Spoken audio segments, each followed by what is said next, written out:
According to the American Institute of Stress, 1 in every 3 Americans lives in extreme stress. Absolutely. 77% suffer physical health issues due to the stress that they feel, and stress negatively impacts the mental health of 73% of all Americans. 1 in every 2 Americans has trouble sleeping. And Can you believe that? it's insane. And those kinds of stats are not just US. We're using this as a basis. Yeah. So speak to us about how is this becoming this, this normalization of the stress phenomenon? It comes both sides. Huh? It comes from one side, like Alice mentioned at the beginning, that we've hyper-normalized it. We've accepted it. We've worn it as a badge of honor. But at the same time, we've created a life that is so hyper-stressful. Like the famous saying, we spend a lifetime chasing things we don't need. Is it cool to be stressed? Is it cool to be stressed? I mean, of course, it's also cool to smoke. It's also cool to smoke, to drive a very fast car in a reckless way. Yeah, and it is really, it's choices that we make, but what's the price that you end up paying for them? And the thing about stress is when you don't notice it. You see, stress is superpower.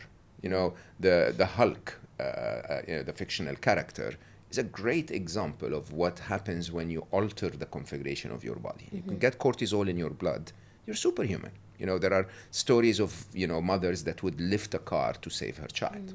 And super strength, super focus, super, acute vision, everything's fantastic.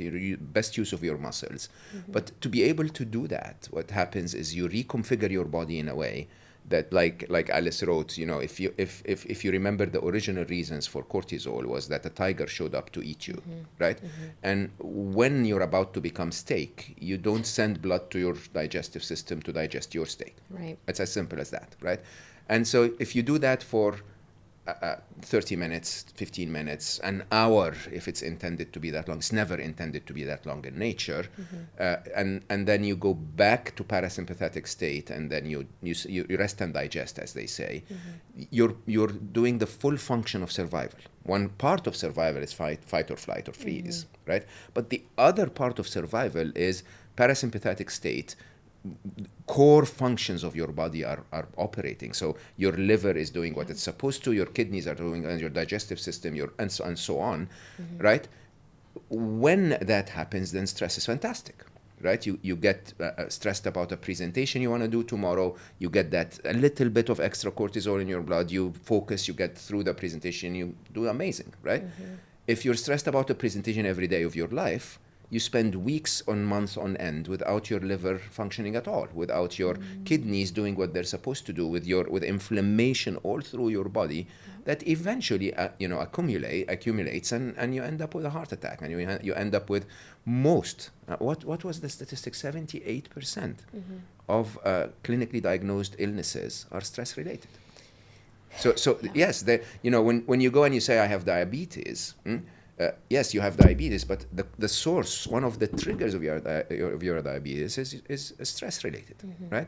And so think about the impact. I normally don't want to use statistics like the impact on the economy and the economic cost to all of the healthcare and so on.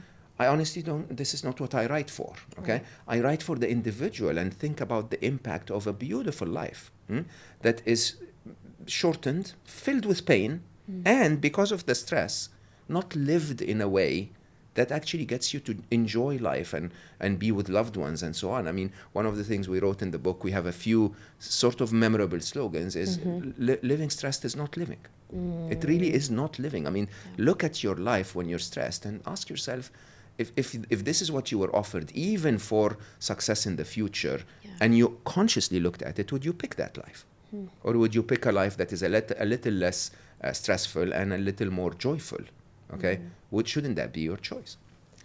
I mean, it's huge because you write, stress is our new addiction. One has to wonder why we are so obsessed with being busy instead of being obsessed with feeling amazing. Yes, doesn't that make sense?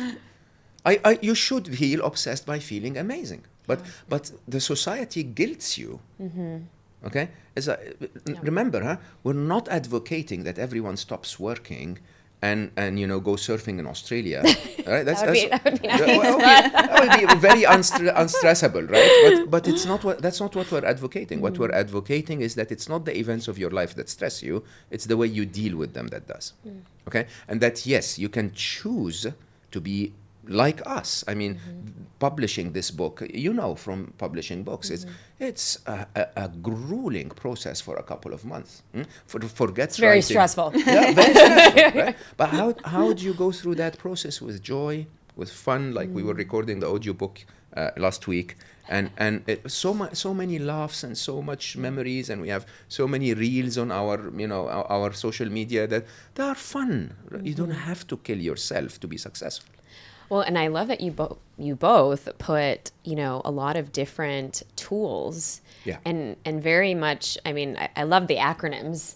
Acronym for everything. Books need to sell in America, you see? Of course, I know, exactly.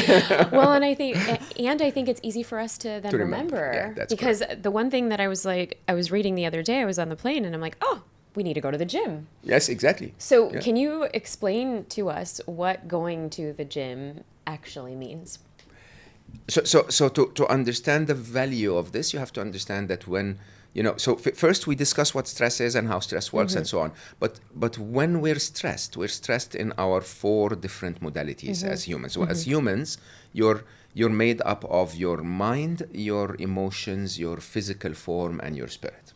Right? The MEPS is what you call it. Yeah, right. Yeah. And the MEPS is basically stressed differently, and so they need to be handled differently. And so, of course, I took the mental stress bit because that's really where most of my work is, how to handle your mind and how your mind works. And first, at the beginning, I started for the first, let's say, 2/3 or a third of the chapter to basically say, here is how you become not mentally stressed. How do you de-stress, right? Yeah. But then our mind comes with a beautiful feature, right? Our brain, let's call it, and that feature is called neuroplasticity. And neuroplasticity is just like going to the gym, where hypertrophy is the So basically, you break down the muscles, and then you rest and you feed the muscles, and then they become stronger. Yeah. Right? And you can visibly see it. If you go to the gym every day and you lift heavy weights, upper body exercises, you look like a triangle. If you go every day and squat, you'll look like a pear. It's visible, right? And you can see it, okay? The thing is that within your mind, within your brain, inside your skull, the same happens through the process that's known as neuroplasticity. And neuroplasticity is basically saying the parts of your brain that you use will become stronger, and the parts of your brain that you don't use will diminish. Okay, you don't visibly see it, but you can easily see it in your behaviors, right? So if you find that you're hyper addicted to watching the news and to completely be convinced that the world is about to end and that everything is wrong and that humanity sucks and so on, it's because you've been training yourself every day to spend a lot of time in front of the news, to look for what's wrong with the world, and believe, and develop the neural networks that enable you to be very good at this. So when someone comes to you and says, but there is so much love in the world, like think of the number of people that love their kids, love their wives, love their girlfriends, boyfriends, whatever, and suddenly you go like, no, let me tell you about that one wife that hit her husband on the head yesterday. It was all over the news. Okay, and you can reverse neuroplasticity. So the idea is what you use works, what you don't diminishes. So let's use the right things in a format that's similar to the gym. Right? We go to the gym and do 8 exercises, the GYMMMMM. Right. So gym, as we read it, right? And they're very, very, very attainable, very enjoyable to do. Right. Okay? It's brilliant. And once if you do them long enough, I'd normally say 21 days, you're a different human. Okay? And you're a different human in a way that makes you not de-stressed, but unstressable.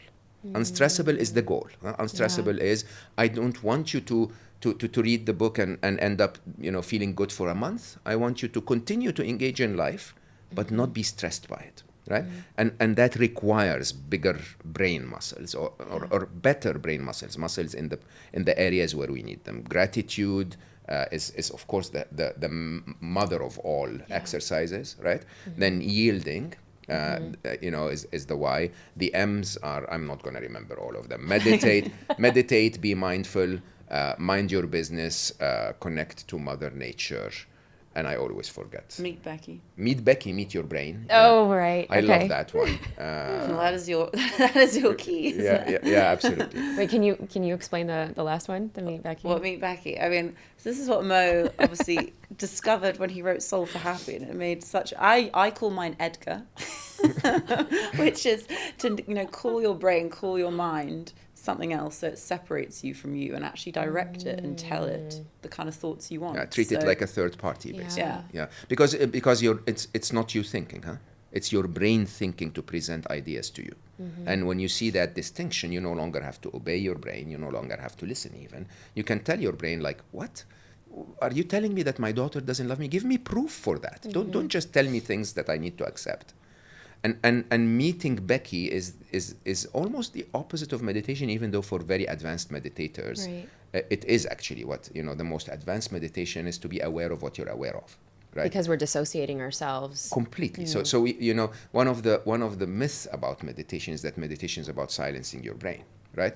The exercise of meditation, just like when you go to the gym lifting, that resistance is the reason why you grow muscles. Okay, meditation is the act of mind wandering and then bringing your mind back to calm. It's that resistance, it's that stretch, bringing your mind to calm that benefits your brain, so that you can bring your mind to calm when it goes, astray and becomes anxious, right? The very advanced meditators will go into that meditation of being aware of what they're aware of, being aware of your own thoughts. And Meet Becky is exactly that. It's a 25-minute exercise where I simply sit with my brain, but not try to silence it. As a matter of fact, let it go crazy. Okay? Yeah. I allow myself a paper and a pen, and I basically have two rules.